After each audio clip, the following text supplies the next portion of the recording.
Le 15 octobre 2022, les téléspectateurs de TF1 ont découvert les 13 candidats de la Star Academy, parmi lesquels Chris Camalon. Très vite, le jeune homme de 28 ans a conquis le public avec sa voix, mais pas que. Nombreux et nombreuses sont celles qui ont succombé à son charme. Avant de faire son entrée au château de Damary-les-Lys, il a d'ailleurs fait succomber une ancienne Miss France. Depuis qu'il a quitté l'aventure Star Academy, remportée cette année par Anisha, le 19 novembre dernier, Chris a repris le cours de sa vie. Mais son quotidien a changé puisque désormais, il a acquis une notoriété. Ainsi, il a réalisé plusieurs interviews depuis sa sortie du château de Damary-les-Lys. J'ai toujours été un môme qui voulait faire rire, si est-ce toujours le cas, mais j'avais perdu un peu le sourire à cause de désillusions au niveau de la musique, de rencontres humaines pas cool.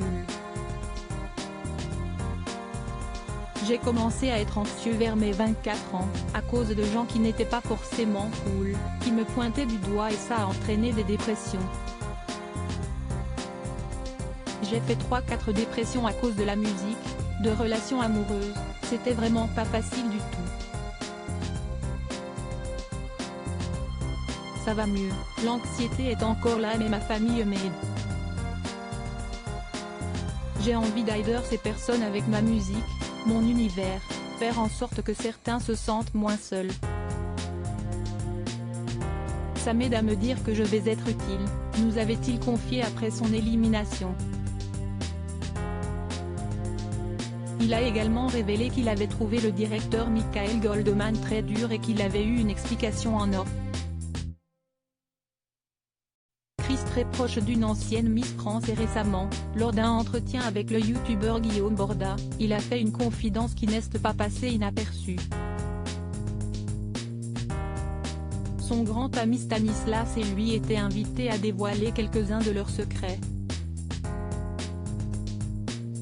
Aussi a-t-on appris que Chris a été très proche d'une ancienne Miss France. J'ai fait mes études à Nancy mais je venais souvent à Paris.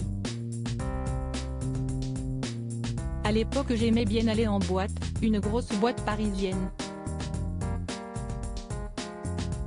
Et j'ai rencontré cette fille, on parle, on se pécho.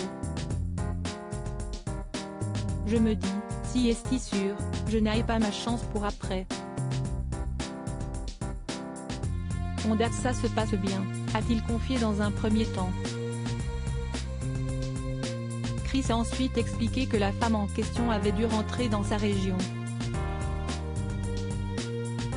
Et si est devenue une Miss France, a lancé Stan sur le ton de l'humour. Pourtant, il ne croyait pas si bien dire. Guillaume Borda a supposé qu'il s'agissait de Camille Serre. Même région, mais pas la même personne, a alors répondu le principal intéressé. Puis, il a révélé qu'il s'agissait de Maëva Cook, Miss France 2018. Du coup elle est retournée dans le Nord-Pas-de-Calais, moi à Nancy. Mais je l'ai dit à très peu de personnes, a-t-il conclu.